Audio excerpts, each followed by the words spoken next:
I'm sure most of you either own a dog or you know somebody who does. Maybe you even live in an apartment that allows dogs. But did you know that some apartments don't allow specific breeds of dogs, pit bulls in particular? According to Terrence McCoy of the Broward Palm Beach New Times, even entire countries have banned pit bulls, or they have very strict regulations about owning them. There are many stigmas around pit bulls, and many people don't want them as pets. They're often viewed as aggressive and dangerous animals. Growing up, I've had many different dogs, different breeds, shapes, sizes, and I have always really liked the way that pit bulls looked. I liked their size, I loved the shape of their head, but I was never allowed to own one.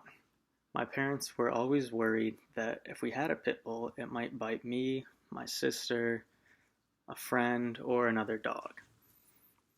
But growing up, I came into contact with pit bulls many different times, and they were always just as playful and friendly as any dog that I've owned. So I want to know more about why they're considered so aggressive and why they've been used as fighting dogs in the first place. So I decided to take this opportunity to do more research on the topic. Now, what I found was that the perceived aggressive nature of pit bulls has much more to do with environmental factors rather than biological factors. Pit bulls are capable of being good pets, and they should not be discriminated against. So with that said, let's take a closer look at the history of pit bulls and the environmental factors that cause this breed to be aggressive. So the history of pit bulls as fighting dogs goes back to the 13th century in England, where their ancestors, the bulldog, were used for bull baiting. According to Bronwyn Dickey, in her book Pit Bull, The Battle Over an American Icon, bulldogs were used in bull baiting, which is where if there was a bull that escaped from a farm, the bulldog would be sent out after it to sort of run around it and tire it out, and then the farmer could safely approach the bull without getting injured and bring it back to its enclosure. Now, eventually, people started betting on which animal would win, the bulldog or the bull.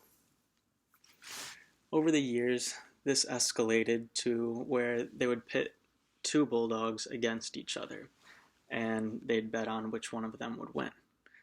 Eventually, they started breeding bulldogs with terriers, which had more speed. So this created a dog that was very muscular and fast. This resulted in the modern-day pit bull and what we now know as dogfighting. But just because they have an aggressive history does not mean that pit bulls are born aggressive. According to Laura Moss in her article, The Truth About Pit Bulls, 6 Myths Dispelled, a 2008 study was conducted by the University of Pennsylvania where they looked at 30 different dog breeds and their aggression. What they found was that Chihuahuas and Dachshunds were actually the most aggressive towards humans and other dogs, not pit bulls. Gary J. Petronik, an adjunct professor of veterinarian medicine at Tufts, and his colleagues also did a study regarding dog bite fatalities in the U.S. They found that when dog bites were reported, there was an unnecessary emphasis placed on the breed rather than environmental or care factors of the owners that actually had a much more direct impact on their aggression over the breed itself or the genetics of that breed. They also found that with breed-specific legislation, such as banning pit bulls from apartments, as I mentioned earlier, that this didn't actually cause a significant decrease in dog bites at all. So, if pit bulls are not inherently aggressive, then what do pet owners, or legislators for that matter, need to know about making a pit bull a good pet? Well, the most important part about making a pit bull a good pet is socialization. Adam McCloskey, an expert on dog cognition and behavior, says there's a suggested critical period of socialization which should occur between 3 and 12 weeks of age.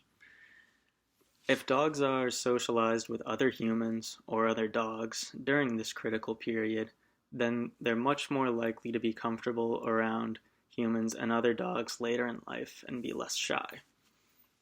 In a journal article, Puppy Parties and Beyond, by Tiffany Howell and her colleagues, they also state that during the beginning of the developmental period, dogs that are handled gently behave much more calmly later in life as opposed to dogs that aren't handled at all. And dogs that are kept in a fighting environment or used for fighting typically are not being handled because the owners want that aggressive nature to come out in them. So they're typically just left in cages or chained up outside and not being handled at all. Additionally, pit bulls are very strong. They're loyal and they have an eagerness to please their owners. This in turn can make them an excellent service dog, according to servicedogcertifications.org.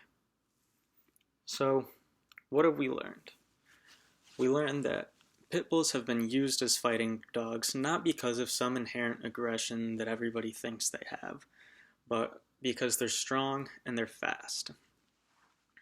And in terms of nature versus nurture, it is the way that pit bulls are nurtured, or the lack thereof, that causes them to be aggressive, not their genetics. So, with proper socialization, care, and training, just like any other dog, they'll make a great pet, a companion, and even a great service dog. So, if you want to learn more about this topic, you can read Pitbull, The Battle Over an American Icon by Bronwyn Dickey, visit lovable.org, or contact me for more information. Thank you.